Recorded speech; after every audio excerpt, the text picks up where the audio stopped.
Hey guys, what's up? This is Mohammed Badruddin as I'm covering a series of Web Security Academy from Forcing. So today I'm going to solve another lab number 7 from authentication module of the server-side topics. So uh, before going to describe the lab, let's just see this warning because it's very important. So this video and its content are only for educational purpose and I do not support any unethical or illegal act. That being said, let's go to the lab. So in this lab, actually, uh, what happened in the last lab, there is also a flaw in the authentication feature in this web application where a user can bypass the second step of the two-factor authentication. So he just need to put the username and password, and instead of after passing the username and password, the authentication process will redirect you to the second step where you need to put the OTP. But a user can bypass that by just changing the URI path, that is my accounts, and you do not need to put the OTP. So now after this vulnerability fixed, now there is another logic flaw in the same mechanism, in the same feature, but there is something else. So we need to see in a minute. So this lab two-factor authentication is vulnerable due to its flawed logic, and to solve the lab, we need to access the Carlos account. We have a valid credential, valid user, winner, and its password is Peter. The second valid user is Carlos, but we do not have his password. So you also have access to the email server to receive your two-factor authentication verification code, because what is actually two-factor authentication? This mechanism considered much secure to verify your identity when you are going to authenticate yourself to the web application or to anywhere. So why it's called two-factor authentication? Because before, in the traditional authentication mechanism, you just need to pass your username and password. So maybe if there is someone standing behind you, uh, he can see actually stalking on you, so he can see your password, he can memorize your password, and in the next time he will authenticate, and he can verify his identity by username and password. But now there is one more mechanism is added, and that is known as two-factor authentication. The mechanism is to verify yourself in two steps.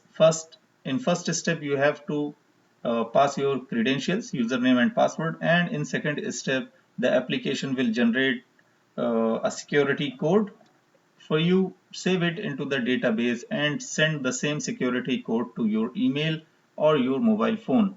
So if you are the same person for whom you are claiming your identity, so you must have access for your email and phone. So you can go to your email, get that security code, and put it in the application so that you can verify your identity. Fine. So that's why uh, in this lab we also have given email server so that we can get our OTP. So that's been said, let's jump to the lab. So this is my account page, and I also wanna open up the burp proxy.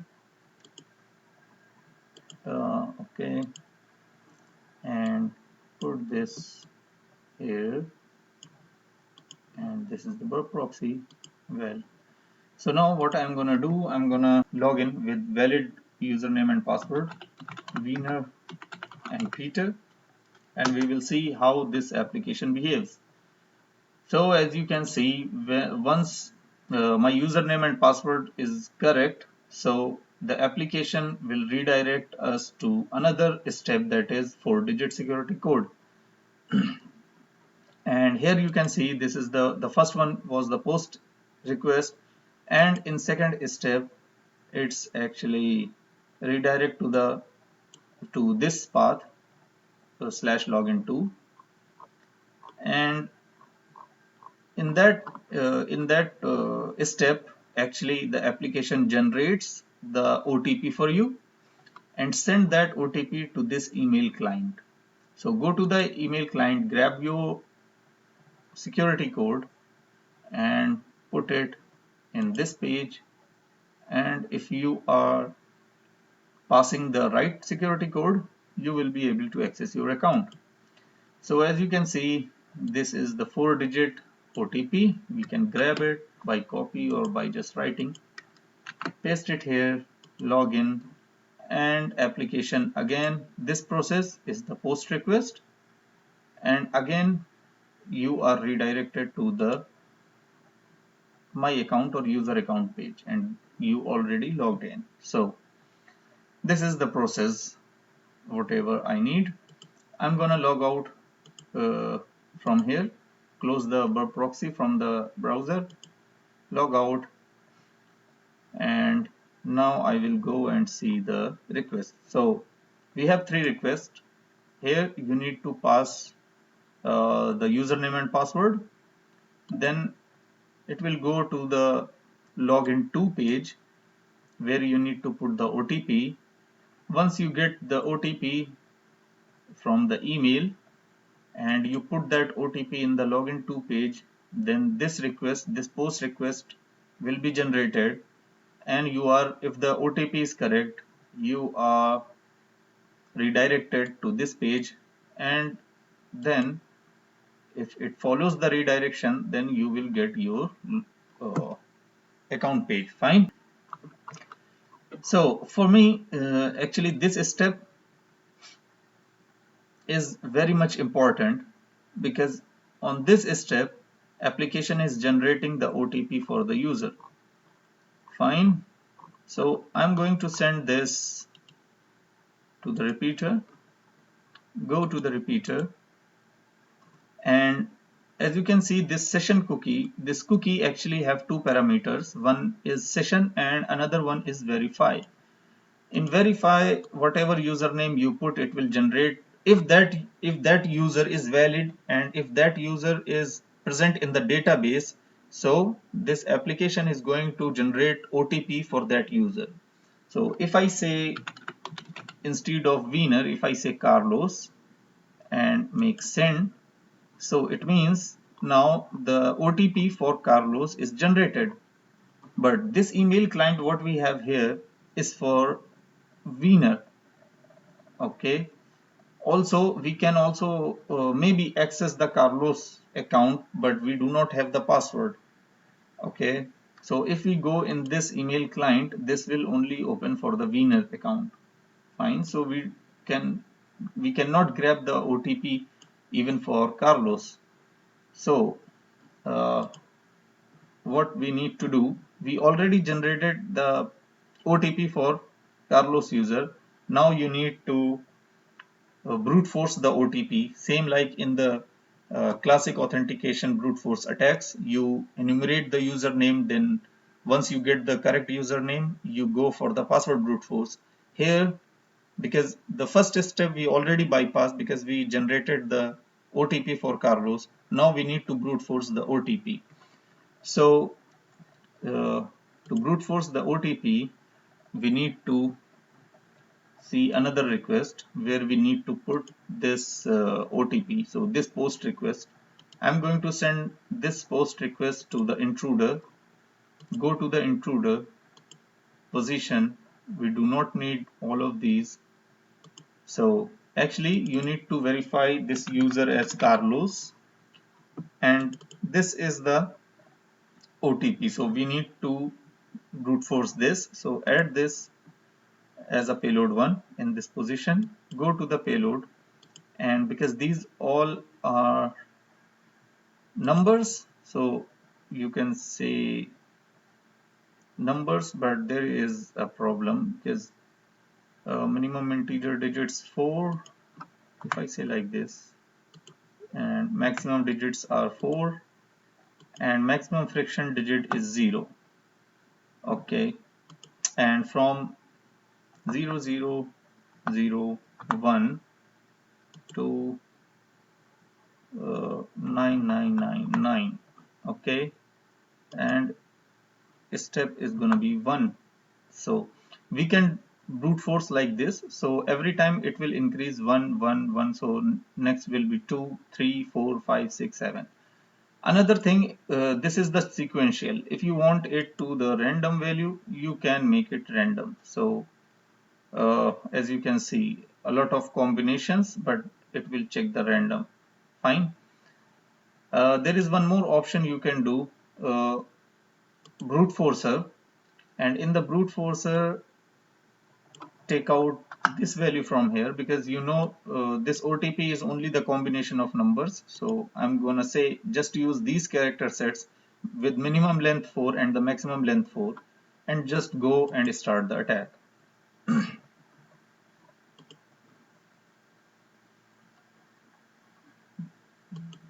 Come on, yeah.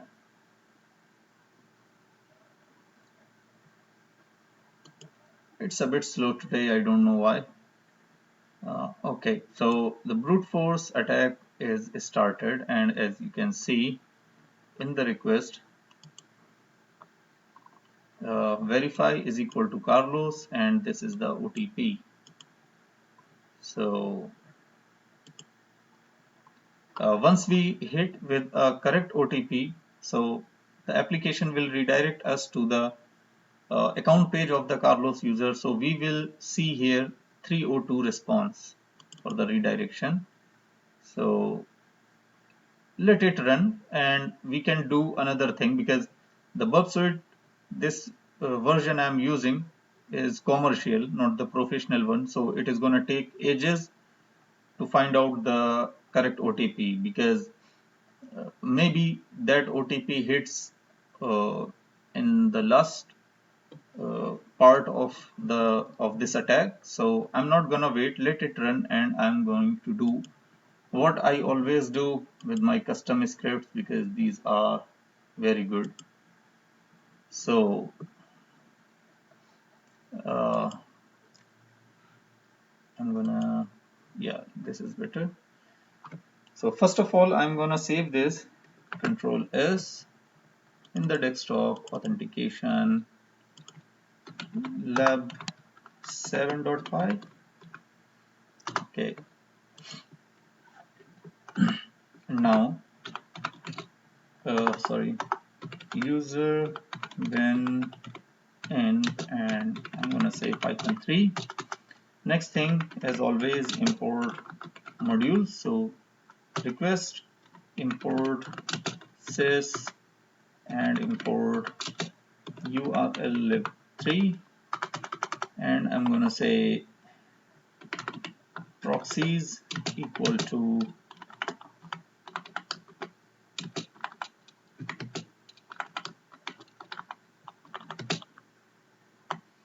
http ://127.001:8088, and https, I'm using http for this too, so http ://127.001, and my port number is 88.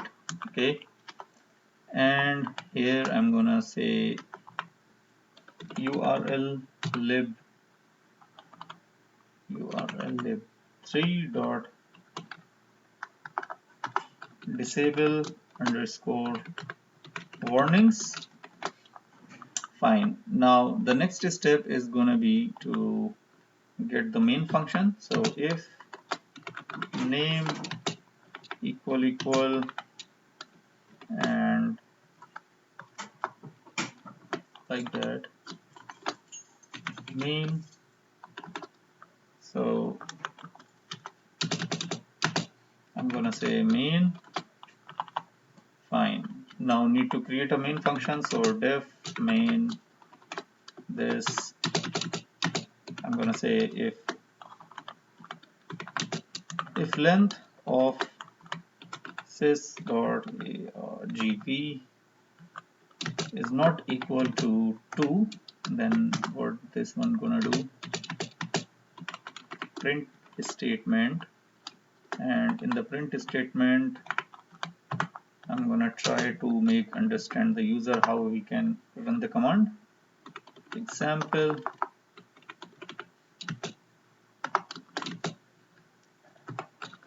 %s www.test.com. Fine. And here I'm gonna say %sys.arg and 0, right? Then sys.exit, this is going to be -1. Fine. Now in the next step I will define the parameter that is going to be URL. So URL equal to sys.1, and I'm gonna send a message print plus brute forcing for OTP, save it, and next is gonna be the function which we will create for the brute forcing the OTP. So I'm gonna say you can name anything, brute OTP, and it needs the argument URL, save it, and we will define that part. So def brute underscore OTP URL, so file. I'm gonna write this file and I will generate that file later and I will show you. So /root/ desktop /authentication /otp-otp.txt. Right now I don't have this file, but I have to create this file, which I will create. So with open, and I'm going to read this file. So file comma r as out file. So I'm going to say OTPs equal to out file dot read and dot split and fine.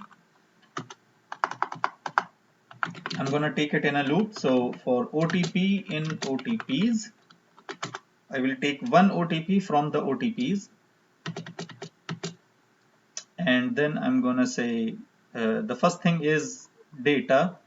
So data equal to this, then headers equal to this, and then I will create a request. Another thing, I'm going to take this request within the session. So session with the same session, I mean request dot session. Okay, so r is equal to session dot post and URL equal to URL comma data equal to data, and we can do like this, headers equal to headers. I will tell you why I am putting headers here, and verify equal to false, and allow redirects is gonna be true, and actually proxies equal to proxies. Fine. So let's save this. The next thing I'm going to do, let's make it bigger. Yeah, it seems good. Request equal to r dot text, and here I'm gonna add one condition. If Carlos in request, okay, that means that OTP is correct. So print, so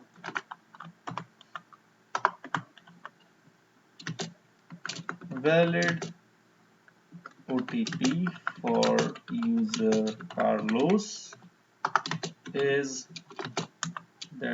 gonna be the OTP. Fine. And after completing this, once we got the correct OTP, we do not need to go further. So save it. That seems good. Now, what should be the data? If we go to the intruder, why it's taking 2.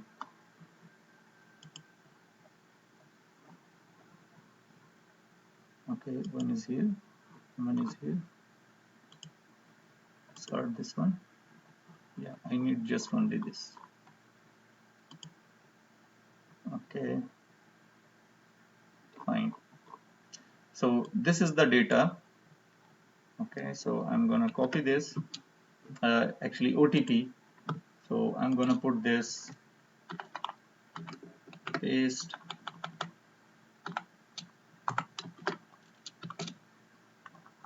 and the data is OTP. Fine. Save it. Next thing what I need is header. So I'm gonna take this header. So from this header I need host value, cookie, user agent, accept encoding, accept language, okay, and the content type, content length, fine, origin and referrer value, and then okay. So copy all of this and just paste it inside the header, and you need to just manage a bit this one. This is a bit boring task, but we must do.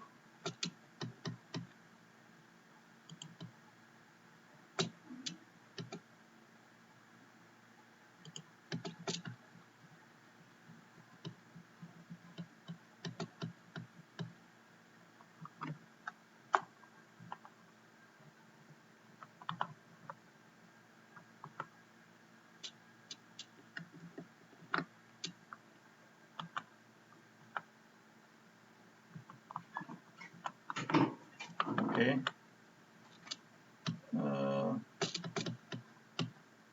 Fine. And this one also. Origin, referrer, upgrade.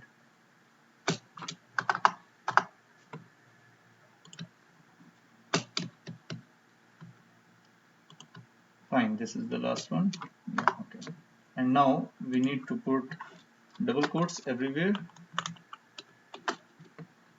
So double quotes, double quotes, double quotes, and I will put the comma letter, comma, comma, comma.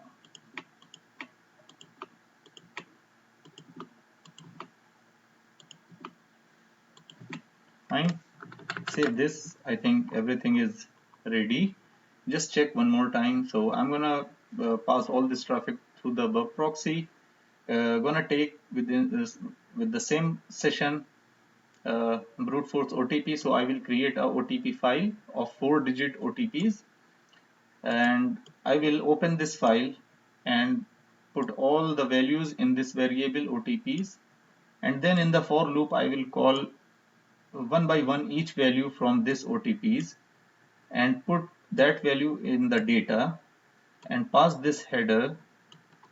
Okay, then I will make request session.post, and this is the post request, and all these are the data, headers, URL, and all of this. Then capture that request as R.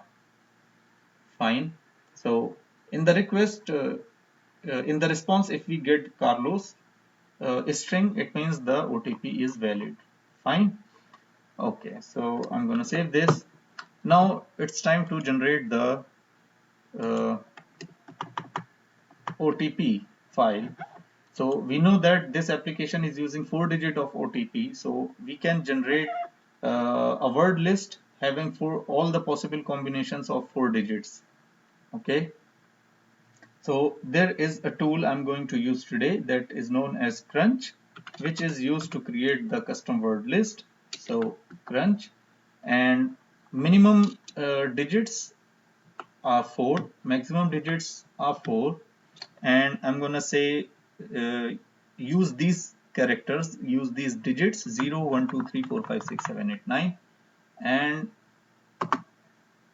okay, hit enter, and it within a second it's generated all of these values. You can calculate how many values are there, or I will show you in a minute, but I don't need all these value like this. I don't need in the response, I need in the file. So I'm gonna use first of all, let's go cd desktop authentication. Yeah, and here I'm gonna use the same command crunch, but I wanna save this output in a file named as otp.txt. Hit enter, and this time it will not show us the result, it will save that file here. So you can see otp.txt. And if you want to see how many possible combinations are there for 4 digits, so I'm going to say cat otp.text and pipe with wc space -l, and as you can see, total 10,000 passwords are there, OTPs are there. So clear this. Now we have the Python file, Python script ready to work, and we have the OTP file. So everything is looking fantastic. Just go to the intruder. Let's see if we get something or not. So I'm gonna check the status. Up to now we do not hit 302. So it means it's still working and we do not find that. You can also verify the number of possible combinations from here. 182 of 10,000 means it will check all the 10,000 possible combinations, and you do not know when it will hit with the right OTP, and within this time maybe the actual user go and make login attempt and the application generate another or new OTP for him. So your purpose of brute forcing is gonna fail. So uh, we need to make it fast. But now this is the lab, just a lab, so we can. So let's start. So I am gonna stop this process. Let's check once. No OTP up to now hit. So I'm gonna pause this process so that uh, we can run our own script. So go to the proxy. Where is it? And I'm going to clear. No need to clear. Just go and run this. So Python 3 and lab07.py, and I'm gonna take the URL. So the URL must be login to this URL because here we put the OTP. So copy this and I'm gonna paste it here, make it a bit smaller. Fine, good, let's go. Brute forcing OTP. If we come here, we are getting request, and as you can see, this one is much faster than the community version of Burp Suite.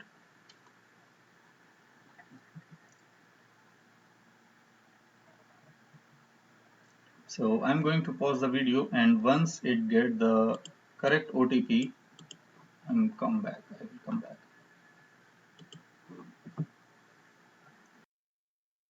Hey guys, welcome back. So as you can see, we got the valid OTP, and in this last request, because we add the brick here, this brick, so that's why once it gets the correct OTP, it terminate the loop here. And this next request is because we define here allow redirect, so that's why it follows the redirects and it goes to the my account page. And once it go to the my account page, it said congratulations, you have solved your lab. But we still uh, do not go into the Carlos account page. For this, just go to this my account page and come in the response, just right click, show response in the browser, copy this, make sure your proxy is on, open new tab, paste this value, make enter, and